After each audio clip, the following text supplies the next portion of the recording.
দক্ষিণ দিনাজপুর বিশ্ববিদ্যালয়ের অস্থায়ী ঠিকানা পুনরায় বদল হচ্ছে। বর্তমানে মঙ্গলপুরের একটি বেসরকারি বিএড কলেজের পরিত্যক্ত হোস্টেল ভবনে বিশ্ববিদ্যালয়ের পঠন পাঠন ও প্রশাসনিক কাজ চললেও জল জমার সমস্যায় মাহিনগর কৃষি প্রশিক্ষণ কেন্দ্রে বিশ্ববিদ্যালয় স্থানান্তরের সিদ্ধান্ত নেওয়া হয়েছে। বৃহস্পতিবার নতুন স্থান পরিদর্শনে যান জেলাশাসক বালা সুব্রমণ্যম টি। তার সঙ্গে ছিলেন উপাচার্য প্রণব ঘোষ ও জেলা কৃষি দপ্তরের আধিকারিকরা। নতুন শিক্ষাবর্ষের আগেই মাহিনগর থেকেই ক্লাস ও প্রশাসনিক কাজ শুরু করার লক্ষ্যমাত্রা নেওয়া হয়েছে। স্থায়ী ক্যাম্পাস নির্মাণ না হওয়া পর্যন্ত এখান থেকেই বিশ্ববিদ্যালয়ের কার্যক্রম চলবে। হ্যাঁ, আমরা দক্ষিণ দিনাজপুর ইউনিভার্সিটি আপনারা জানেন, দক্ষিণ দিনাজপুর ইউনিভার্সিটিটা প্রপার বিল্ডিং নয়, ওটা একটা প্রাইভেট জায়গাতে একটা চলছে, আপাতত টেম্পোরারি চলছে। ওটা গভর্নমেন্টও সিদ্ধান্ত নিয়েছে এটা প্রপারলি অ্যাক্টিভেট করতে, এবং লোকাল এমপি স্যার আমাদের সুকান্ত মজুমদার স্যারও আমাদেরকে কিছু ডাইরেকশনস দিলেন। সেইভাবে আমরা বিভিন্ন জায়গাতে আমরা টেম্পোরারি অ্যাটলিস্ট শিফটিং এর জন্য, বিকজ যে জায়গাতে এখন আছেন ওনারা ওই জায়গাতে জলমগ্ন আছে, জায়গাও ঠিক নয়, বা যে এক্সপ্যানশন আমরা করতে চাইছি, নতুন নতুন সাবজেক্টস অ্যাড করতে চাইছেন, ওটার জন্য জায়গাও যথেষ্ট নয়।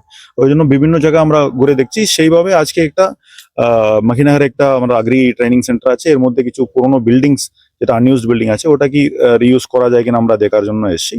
ওটার টেকনিক্যাল অ্যাসেসমেন্ট চলছে, এখন আমরা 100% ডিসিশন নেয়নি। ওটা আমরা ভাইস চ্যান্সেলর সাহেবের সঙ্গেও আমরা টাচে থাকি, ওনাদের টেকনিক্যাল ফিজিবিলিটি আর আমাদের অ্যাভেলেবিলিটি এই দুটো মিলে আমরা একটু বিভিন্ন জায়গায় দেখছি। এখনো অপশনস আমাদের আরো কিছু দেখছি আমরা। লেটাসি এখন খুব ইনিশিয়াল ফেজে আছে, বাট খুব তাড়াতাড়ি আমরা এটা করতে চাইছি, বিকজ গভর্নমেন্ট একটা নতুন সাবজেক্টস এই শিক্ষা বছরে ওটা নতুন সাবজেক্টসও ঢুকানোর একটা দাবি আছে। ওটা ভাইস চ্যান্সেলর সাহেব থেকে ওনার এন্ড থেকে একটু অ্যাক্টিভ ওনারা পারসিউ করছেন। তো এটা মিলে আমরা প্ল্যান করছি। আজকে যেটা ডিএম স্যার মেনলি এলেন, সেই দিন আসতে পারেননি।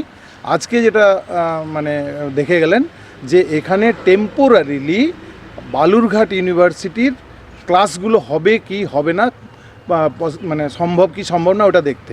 এছাড়াও এর আগে আমাদের বালুরঘাট মেডিকেল কলেজের জন্যে সিএমওই সাহেবও ভিজিট করেছিলেন। ডিএম স্যার সেদিন আসতে পারেননি, ওনাকেও দেখিয়েছিলাম।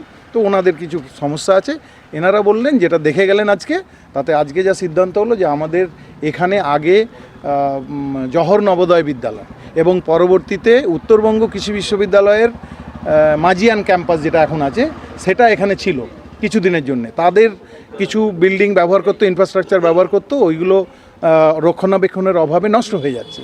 সেই ইনফ্রাস্ট্রাকচারগুলো ব্যবহার করে ওরা বালুরঘাট এগ্রিকালচার ইউনিভার্সিটির ক্লাসগুলো এখানে শুরু করবে, পঠন পাঠন শুরু করবে, যাতে পরবর্তীতে যেহেতু পাশেই জায়গাটা, সেখানে ওদের বিল্ডিং ইনফ্রাস্ট্রাকচার সব তৈরি হয়ে গেলে ওরা আমরা তো মানে সরকারের কাছে আমরা লিখেছিলাম, হায়ার নতুন গভর্নমেন্ট আসার পরে আমরা অ্যাপ্রোচ করি যে আমাদের বর্তমান পরিস্থিতি জানিয়ে, আর যাতে করে আমরা একটা টেম্পোরারি হলেও একটা ভালো জায়গাতে ইউনিভার্সিটিটাকে চালাতে পারি, সেই জন্য আমরা কতগুলো অপশন দিয়েছিলাম।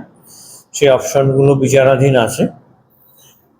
এর মধ্যে একবার দক্ষিণ দিনাজপুরে যে কৃষি মানে এগ্রিকালচারাল ট্রেনিং সেন্টারটা আছে সেটার কথা আমরা বলেছিলাম, সাথে সাথে মহিলা মহাবিদ্যালয়ের কথাও আমরা বলেছিলাম। ট্রেনিং সেন্টারটার ক্ষেত্রে যেমন ডিএম তার অফিস থেকে অ্যাসিস্ট্যান্ট ইঞ্জিনিয়ারকে পাঠিয়েছিলেন, অভিজিৎ বাবুকে। উনি একটা এস্টিমেট করার জন্য গেছিলেন, পার্শিয়ালি এস্টিমেটটা উনি করতে পেরেছেন, কিন্তু যে মেন বিল্ডিংটা যেখানে পঠন পাঠন হবে, যেখানে আগে পিএমসি নবোদয় বিদ্যালয়টা চলছিল, ওটার যে ইনফ্রাস্ট্রাকচার আছে ওটা হচ্ছে ideal for running the classes. তো সেই জায়গাটাতে ওরা অ্যাপ্রোচ করতে পারেনি, কারণ ভীষণ জঙ্গল হয়ে আছে, সেই জন্য ওইটার এস্টিমেটটা এখনো করা হয়নি। কিন্তু এর মধ্যেই ডিএম স্যারের কাছ থেকে আমি জানতে পেরেছি যে গভর্নমেন্ট কিছু সম্মতি দিয়েছে, সেই জন্য ডিএম নিজে আজকে ইন্সপেকশনে গেছিলেন, গিয়ে উনি ওটা দেখে এসছেন, আমাদের লোকেরাও ওখানে ছিল।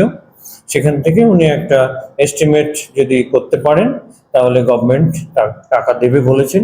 কাজে সেক্ষেত্রে হয়তো আমরা ট্রেনিং সেন্টারটাকে পরবর্তী ধাপে এখান থেকে শিফট হয়ে আমরা ট্রেনিং সেন্টারে আমাদের কাজকর্মগুলো শুরু করতে পারি।